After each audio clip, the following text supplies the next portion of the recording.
Assalamualaikum warahmatullahi wabarakatuh. Waalaikumsalam warahmatullahi Bismillahirrahmanirrahim. Alhamdulillahirabbil alamin. Allahumma shalli wa sallim wa barik ala sayyidina Muhammadin wa ala alihi wa sahbihi ajma'in. Rabbi shrah li sadri wa yassir li amri wahlul 'uqdatam min lisani yafqahu qawli. Rabbana zidna 'ilma warzuqna fahma wa waffiqna 'amalan maqbula amma ba'du. Bapak-bapak jamaah masjid Nurul Ikhlas rahimakumullah. Insyaallah kita akan kembali melanjutkan kajian tafsir dari surah An-Nisa. Ayat kita pada malam hari ini adalah ayat yang ke-160, halaman Qur'annya 103. Temanya di sini adalah tentang keburukan orang-orang Yahudi dan balasannya. Ini tak henti-hentinya di akhir surah An-Nisa ini menceritakan tentang sikap atau perilaku buruk orang-orang Yahudi dan akibat yang akan Allah berikan kepada mereka, yakni berupa balasan siksaan.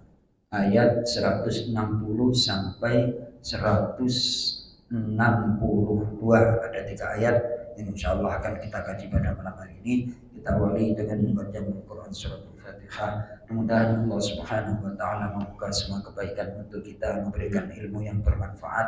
Apapun hajat kita, permohonan kita, dengan kita di majelis ilmu, di masjid, di rumah Allah yang ini, dikabulkan hajat kita semuanya. Ala hadhihi niyyah al-Fatihah. A'udzu billahi minasy syaithanir rajim. Bismillahirrahmanirrahim. Alhamdulillahi rabbil alamin. Ar-Rahmanir Rahim. Maliki yaumiddin. Iyyaka na'budu wa iyyaka nasta'in. Ihdinas siratal mustaqim. Siratal ladzina an'amta 'alaihim ghairil maghdubi 'alaihim waladdallin. Amin. Baik, kita nikmati membaca Al-Quran, kita belajar sama-sama. Ayat 160, Fabizulmin. A'udzu billahi minasy syaithanir rajim. A'udzu billahi minasy syaithanir rajim. Bismillahirrahmanirrahim. Bismillahirrahmanirrahim. فبظلم من الذين هادوا حرمنا عليهم طيبات أحلت لهم فبظلم من الذين هادوا حرمنا عليهم طيبات أحلت لهم وبصدهم عن سبيل الله كثيرا وبصدهم عن سبيل الله كثيرا وأخذهم الربا وقد نهوا عنه وأكلهم أموال الناس بالباطل وأخذهم الربا وقد نهوا عنه وأكلهم أموال الناس بالباطل وأعتدنا للكافرين منهم عذابا أليما وأعتدنا للكافرين منهم عذابا أليما لكن الراسخون في العلم منهم والمؤمنون لكن الراسخون في العلم منهم والمؤمنون والمؤمنون يؤمنون بما أنزل إليك وما أنزل من قبلك والمؤمنون يؤمنون بما أنزل إليك وما أنزل من قبلك والمقيمين الصلاة والمؤتون الزكاة والمؤمنون بالله واليوم الآخر والمقيمين الصلاة والمؤتون الزكاة والمؤمنون بالله واليوم الآخر أولئك سنؤتيهم أجرا عظيما أولئك سنؤتيهم أجرا عظيما صدق الله العظيم وصدق الرسول النبي الكريم ونحن على ذلك من الشاهدين والشاكرين والحمد لله رب العالمين اللهم ارحمنا بالقرآن. Ayat 160 sampai 162 temanya sekali lagi adalah keburukan orang-orang Yahudi dan balasannya. Hubungan ayat 160 dan ayat sebelumnya. Pada ayat-ayat sebelum ini diterangkan tentang keburukan orang-orang Yahudi dan perbuatan mereka yang tercela, yakni menuduh Sayyidah Maryam, ibunda Maryam adalah perempuan yang berzina. Nabi Isa itu dianggap oleh Yahudi adalah anak zina. Nah, itu kan keterlaluan.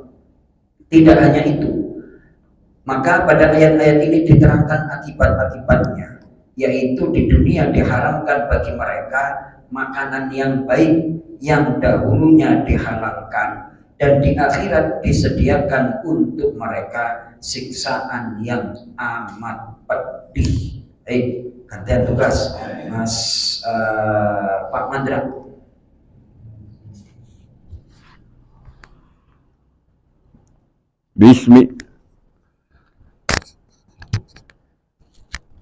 Bismillahirrahmanirrahim.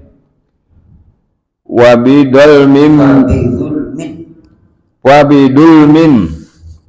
maka karena kezaliman. Zalim itu menempatkan sesuatu bukan pada tempatnya.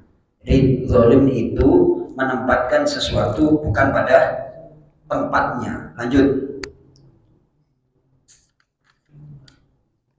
Minal ladina, dari orang-orang yang hadu Yahudi, haramna, kami haramkan, alaihim thayyiban, atas mereka yang baik-baik, uhilat, yang dulu dihalalkan, lahum, bagi mereka, wabisaddihim, dan karena mereka menghalang-halangi orang lain, an sabilillah, dari jalan Allah, kasiron. Lanjut kasiron. Kasiron, banyak, sering. Baik. Di antara kezaliman orang Yahudi itu di dalam tafsir dijelaskan adalah mereka menyembah anak sapi. Nah, kemudian bertaubat. Nah, taubat itu di antara bahasa Al-Quran adalah hadu. Apa? Hadu. Bukan kata Yahudi, tapi hadu itu adalah mereka bertaubat, sama dengan tabu. Tapi kalau Yahudi sudah menjadi status, yakni orang-orang yang dimurkai oleh Allah Subhanahu wa Ta'ala, itu Yahudi. Nah, kalau hadu itu perbuatan mereka masih kembali. Di sini diberikan penjelasan, yakni karena sebab kezaliman yang besar dari orang-orang yang mereka bertaubat dari menyembah anak sapi. sehingga kami haramkan untuk mereka baik kebaikan-kebaikan makanan yang dulu dihalalkan. Sesungguhnya orang Yahudi apabila mereka melakukan maksiat dari bentuk-bentuk maksiat yang lain, maka Allah mengharamkan untuk mereka satu macam kebaikan. Nasi padang nggak boleh untuk Mas Toto. Kenapa? Misalnya karena melakukan maksiat. Jangan dulu langsung dieksekusi. Maksiat lagi nggak bertobat. Sok buntut diharamkan. Seperti itu terus. Ya Pak Aris ya. Kalau nasi padang diharamkan, wah kemana lagi itu deh, ya kan? Itu seperti itu. Setiap kali Yahudi melakukan maksiat, makanan yang thayyib, makanan yang baik diharamkan untuk mereka. Itu adalah sebagai uqubatan lahum, hukuman atau siksaan untuk mereka. Tidak hanya itu, mereka juga menghalang-halangi orang lain, orang yang banyak untuk masuk ke dalam agama Islam, menghalang-halangi dari jalan Allah. Nah, selesai tafsirnya. Wah, untung kita nggak hidup di zaman Nabi Musa atau kelompok Yahudi, Mas. Atau repot itu kalau itu kita masih cek ke dokter gitu. Anda sudah tidak boleh makan yang bersantan, Pak. Dikurangi ya Pak. Kalau nawar nih, Mas Toto, kalau dilarang 100% saya nggak bisa dok. Gitu. Saya itu rasanya kalau seminggu nggak makan nasi padang itu gimana kan? Oh ya, apa namanya dikurangi lah Pak. Gitu, ya kan? Ya, Mas Toto. Ini sering masih nasi padang apa enggak tuh? Ayahnya? Enggak, jangan. Sering ya? Oh, hati-hati. Itu andekan. Diberi seperti itu, ya Allah. Itu hukuman Allah terhadap orang-orang terdahulu, umat-umat terdahulu itu bentuknya cash. Kalau di zaman Nabi Muhammad Shallallahu Alaihi Wasallam dan umatnya masih diberikan tangguh, masih diberikan kesempatan untuk bertaubat, nggak langsung dihukum. Makanya kita harus banyak bersyukur kepada Allah Subhanahu Wa Taala. Satu, dijadikan umat yang Islam, umat yang beriman, di kelompoknya Nabi Muhammad lagi. Padahal keistimewaan umat Nabi Muhammad Shallallahu Alaihi Wasallam adalah besok di yaumil kiamah masuk surganya duluan sebelum para umat-umat terdahulu. Jadi kita datang di akhir, surganya dapatnya duluan. Keistimewaan umat Nabi Muhammad Shallallahu Alaihi Wasallam. Ganti Mas Toto ayat 161. Bismillah. Wa akhadhihim, dan pengambilan mereka, ar-riba terhadap harta riba, wa qad, dan padahal sungguh, nuhu, mereka telah dilarang, anhu, darinya dalam Taurat. Baik, riba itu diharamkan untuk orang Yahudi sebagaimana riba diharamkan juga untuk kita, yakni umatnya Nabi Muhammad Shallallahu Alaihi Wasallam. Jadi praktek riba pertama kali itu siapa Mas Toto? Kaumnya ya? Yahudi. Orang yang mempraktekkan riba pertama kali itu Yahudi, sehingga diharamkan di dalam Taurat. Pak Aris, itu berlanjut di Madinah itu namanya Madinah itu adalah Yathrib. Yathrib itu adalah penduduk. Nah, sebelum Rasulullah datang ada kaum Yahudi, ada Nasrani. Yahudi itu mereka sudah praktek riba.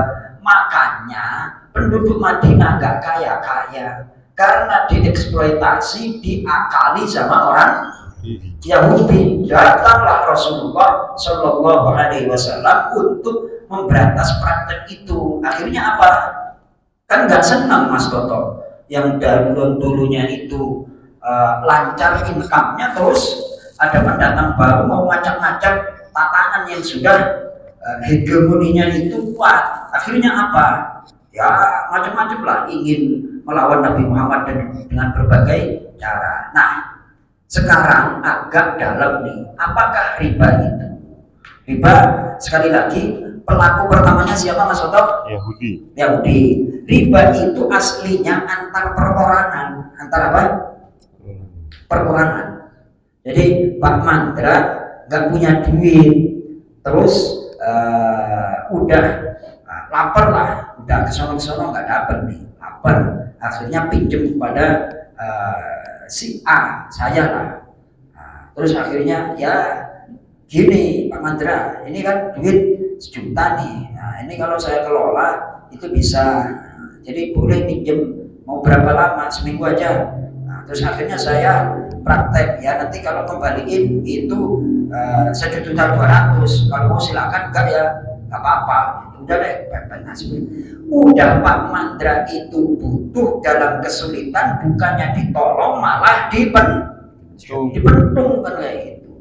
Makanya dosa riba itu kayak menzinahi ibunya. Logikanya adalah harusnya ibu dihormati, dimuliakan, malah dizinai. Nauzubillah min dzalik. Maka riba itu harusnya orang miskin ditolong, malah dipentung. Makanya dosa riba itu adalah bagikan menzinahi ibunya. Saking besarnya dosa. Ingat, antar individu. Nah kemudian kalau bunga bank itu bagaimana? Ada perbedaan pendapat. Ini ulama Timur Tengah sekelas Syekh Yusuf Qaradawi, ini saya berpatokan kepada Syekh Yusuf Qaradawi. Itu bunga bank itu halal. Halalnya kenapa? Karena mereka bank itu kan mengelola duit orang. Nah, seperti akad mudorobah itu bagi hasil. Nah, kita kan nggak perlu tahu bagaimana cara bank itu mengelola, yang penting. Nah, terus akhirnya jangan disamakan riba itu dengan bunga bank. Itu pendapat beda-beda ya. Tapi kalau yang mengharamkan udah banyak lah. Tapi saya ingin mengemukakan yang membolehkan, yakni Syekh Yusuf Qaradawi. Itu ditulis dalam Fathul Masail NU. Di antara ulama kontemporer yang membolehkan bunga bank itu adalah Syekh Yusuf Qaradawi. Tujuannya apa? Adalah sebenarnya sama dengan akad mudorobah bagi hasil. Nanti Pak, kalau hasilnya berhasil, Anda dapat sekian persen. Kan intinya seperti itu. Kalau demikian detailnya. Adapun ulama yang mengharamkan banyak gitu. Terus ini ada cerita, saya ceritain kayak gini Mas Toto. Ada dulu ulama NU, ulama ya yang namanya ulama kampung itu, pokoknya bunga bank itu haram. Langsung tuh, gini loh Mbah, itu kiai itu ulama. Bank itu di zaman Rasulullah nggak ada Mbah. Di zaman Rasulullah nggak ada. Bank itu adalah tempat untuk menyimpan duit. Nah, seandainya Anda mengharamkan Mbah, orang Islam punya duit banyak, terus ditaruh di BRI. Kalau orang Islam nggak minjem, duitnya dipinjem oleh siapa ini? Mata apa? Lah, terus dikelola, duitnya berkembang, terus akhirnya ekonomi dikuasai mereka. Anda mau Pak? Oh, kalau kayak gitu saya cabut pendapat saya itu ada demikian. Gitu. Ya, Mas Toto ya. Bunga bank itu diperselisihkan. Yang namanya riba itu antar individu. Bukan kalau bank yang dibolehkan itu apa? Bank pemerintah kalau bisa. Bank pemerintah itu apaan? BRI, terus BNI, Mandiri. Itu. Jadi kalau mau bermuamalah, seandainya mau pinjam ke bank, itu adalah bank pemerintah. Kalau pinjol itu bagaimana? Pinjol itu siapa tuh? Itu swasta. Swasta. Tuh, betapa banyak korban itu. Mas sudah, ya, Masya Allah. Pinjol. Sampai sekarang saya juga nggak ngerti sistemnya bagaimana dan nggak mau tahu saya. Berbahaya itu. Gara-gara dikejar-kejar pinjol, akhirnya bunuh diri, kan banyak seperti itu. Jadi sekali lagi, pelaku riba pertama kali siapa Mas Toto? Yahudi. Dulu di zaman Nabi Musa itu adalah kitab Taurat mengharamkan riba. Di sini ditulis jelas wa takhdhibur riba wa qad nuhu anhu. Dan pengambilan mereka yakni orang Yahudi terhadap riba padahal sungguh mereka dilarang dari praktek riba. Sesungguhnya riba karena muharraman alaihim adalah diharamkan untuk mereka kama huwa muharraman alaina, seperti diharamkan pula riba itu kepada kita yakni umat Nabi Muhammad sallallahu alaihi wasallam. Semoga orang Yahudi canggih lah otaknya. Otaknya apa? Canggih tapi enggak benar. Canggih tapi enggak benar. Lanjut Mas Toto.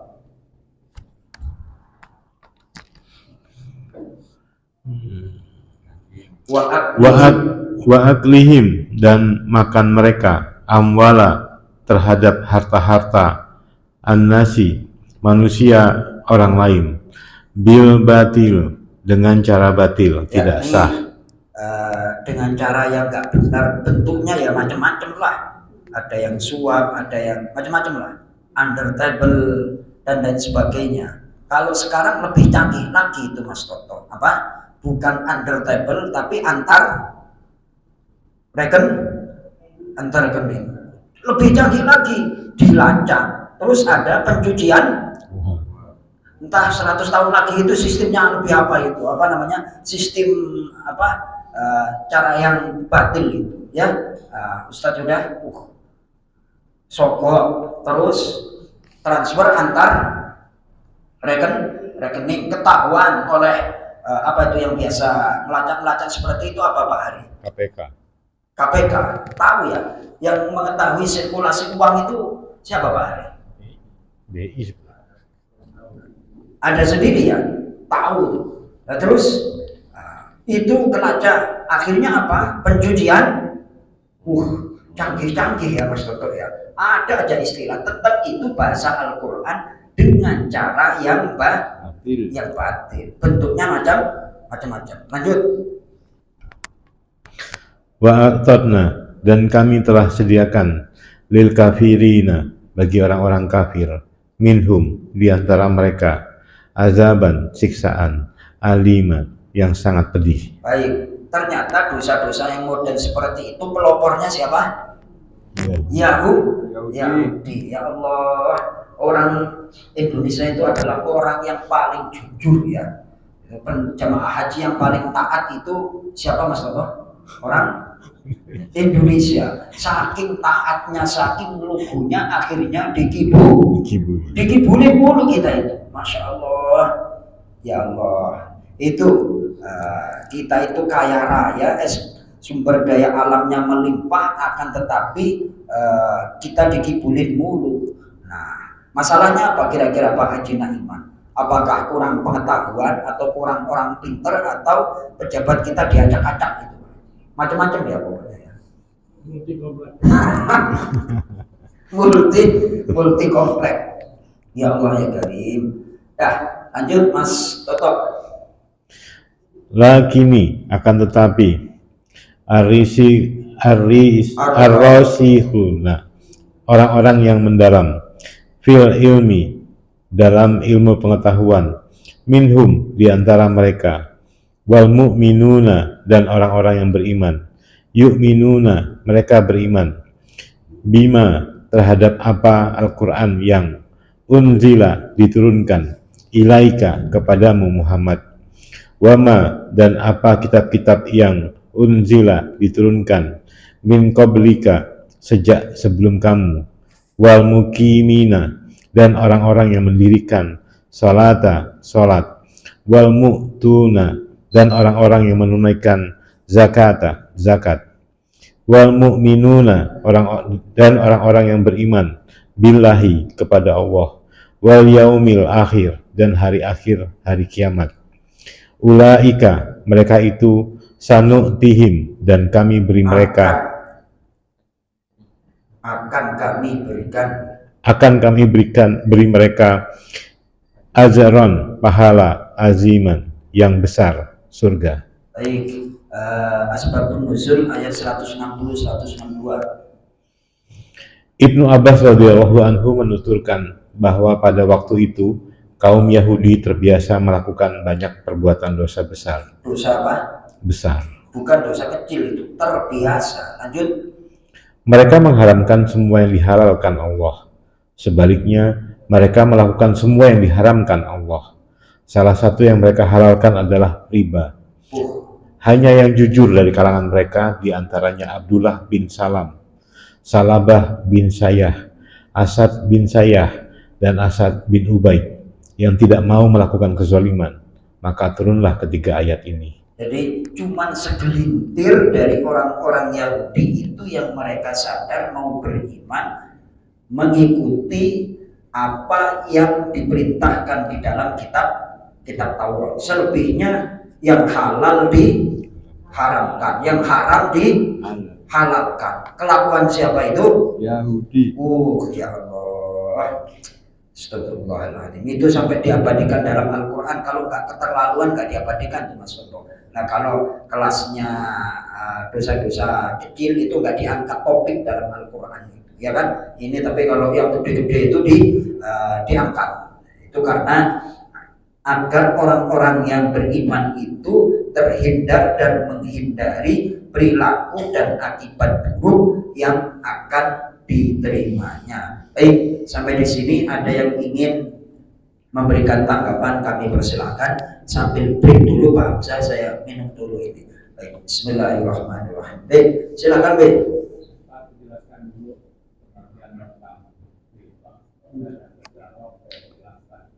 Baik.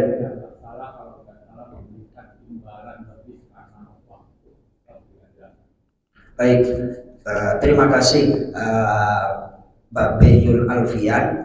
Jadi ini tentunya butuh waktu khusus untuk riba. Riba itu dalam hadis itu dijelaskan adalah kullu qardin jarra manfaatan fahuwa riban.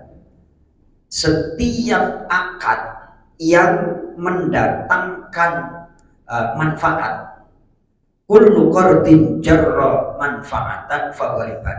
Setiap akad transaksi yang mendatangkan manfaat itu adalah riba. Lalu bentuknya macam-macam. Ada bentuk barang, ada bentuk tempo, dan ada riba nasi'ah itu kalau dalam fikih. Intinya kalau yang saya tangkap dari ayat ini adalah riba yang bentuknya itu materi. Adapun bentuk riba itu macam-macam. Contoh misalnya yang bentuk bukan materi kayak gini Mas Toto.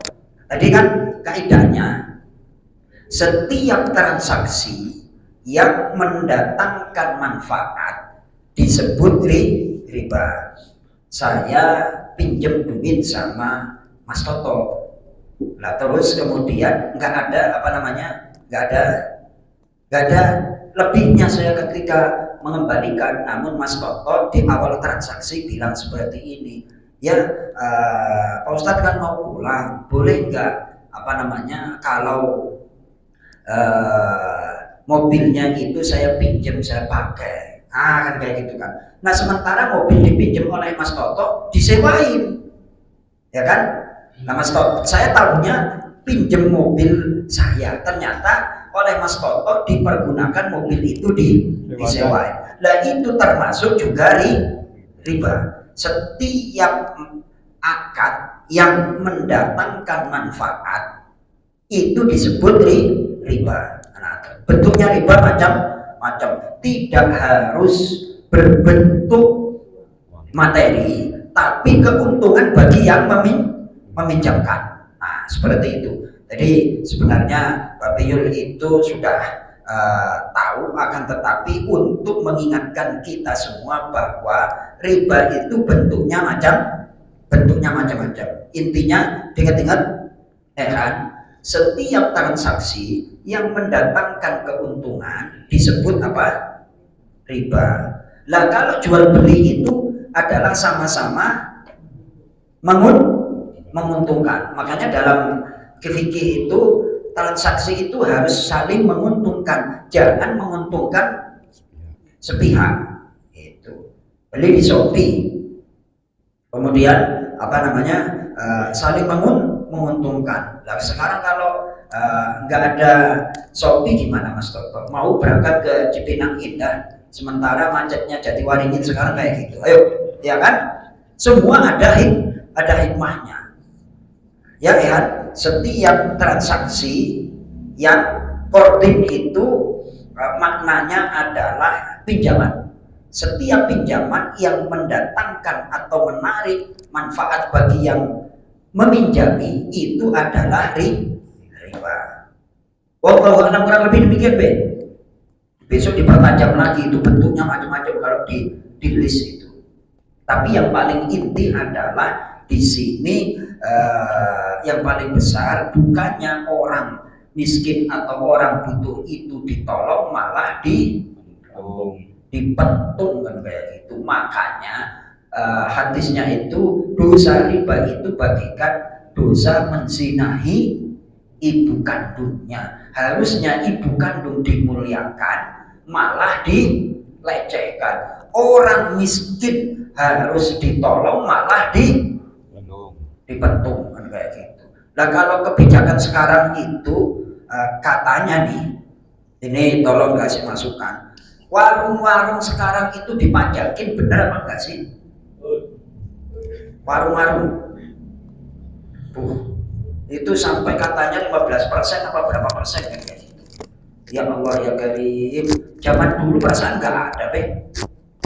Itu sekarang kok bahasa Jawa itu keterlaluan. Itu kemarin ada postingan anak muda yang buka usaha kuliner, belum laku segala macam, datang tuh yang ngambil pajak kan kayak itu. Akhirnya dibalikin itu, dilempar itu kursinya. Terus akhirnya diupload kayak gitu. Pemerintah kok nggak malu kan kayak gitu. Insya Allah. Pak Haji, ada yang masukan lagi? Pak Hari? Pak Haji Naiman? Oh ya, Mas Huda, pakai mic.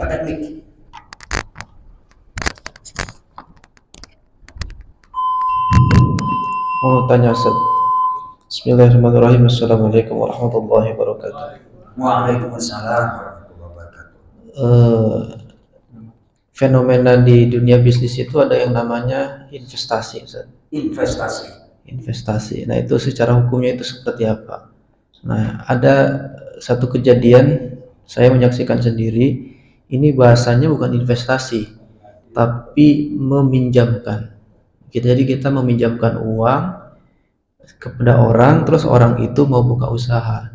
Tapi uang itu nanti dikembalikan utuh, tapi dengan per bulan bagi hasil, sama tadi kayak disampaikan Pak Yul. Itu hukumnya seperti apa? Yang kedua, kejadiannya sama tapi bahasanya beda. Di kampung itu bahasanya bukan minjamkan uang, tapi gadai sawah. Nanti yang mengelola, yang punya sawah, terus padinya nanti dibagi dua, tapi uang nanti kembalinya utuh. Itu kan mirip, Ustaz. Itu hukumnya seperti apa, Ustaz? Terima kasih. Assalamualaikum warahmatullahi wabarakatuh. Waalaikumsalam warahmatullahi wabarakatuh. Berkenaan yang dari yang kedua itu, kalau yang kedua itu saya kira Bapak Alfian lebih paham itu, karena tentunya ada panduan hukumnya dari MUI. Kalau gadai itu sudah jelas. Gadai itu kan hanya sebagai jaminan. Kemudian dia meminjam senilai dengan yang digadaikan. Kemudian nanti dikembalikan lagi. Itu kan ada hitung-hitungan syariah. Kemudian yang pertama tadi berkenaan dengan investasi. Saya kira ini saya Ustadz Yuda, Babeyul, saya punya teman nih, asli teman saya ketika di pondok pesantren, lawan debat saya ketika di pesantren. Dia itu pinter. Lah setelah lulus dari pesantren, akal-akal orang kampung, santri desa ikut kayak semacam ya kayak model-model kayak gitulah, falas segala macam. 500 juta ambles. Benar-benar itu. Saya ya Allah ya Karim, 500 juta kalau di kampung sekarang itu hampir 1 hektar. 3/4 hektar lah. Ya Allah ya Karim, itu wong desa akal-akal ya bentuk kan macam-macam lah seperti itu. Nah, untuk lebih jauhnya saya nggak bisa jawab. Pokoknya patokannya muamalah itu harus jelas. Muamalah harus apa? Kalau model ada falas, ada semacam-macam lah model-model seperti itu. Jangankan wong desa, orang Jakarta aja banyak gulung tikar gara-gara investasi bodong yang seperti itu. Maka dari itu lebih lanjut kalau ingin yang macam-macam konsultasi aja dah sama Pak Yul Alfian, itu insya Allah nanti dapat gambaran-gambaran yang jelas itu hukumnya demikian. Jadi wala taqfu ma laisa laka bihi. Kalau akad mudharabah dalam fikih itu kan jelas, barangnya ada. Nih misalnya Mas Toto punya perusahaan tahu, setiap minggu itu omset sekian, delay sekian. Nah ini menjelang mau lebaran, silakan kalau mau invest nanti berapa persen sekian, karena permintaan semakin gede itu kan jelas. Tapi kalau yang di atas kertas, mohon maaf, hati-hati. Untuk sementara itu Mas Huda ya, ini soalnya sudah masuk Isya. Mudah-mudahan bermanfaat. Kita tutup dengan doa kafarat majlis. Subhanakallahumma wa bihamdika asyhadu an la ilaha illa anta astaghfiruka wa atubu ilaik. Assalamualaikum warahmatullahi wabarakatuh. Waalaikumsalam.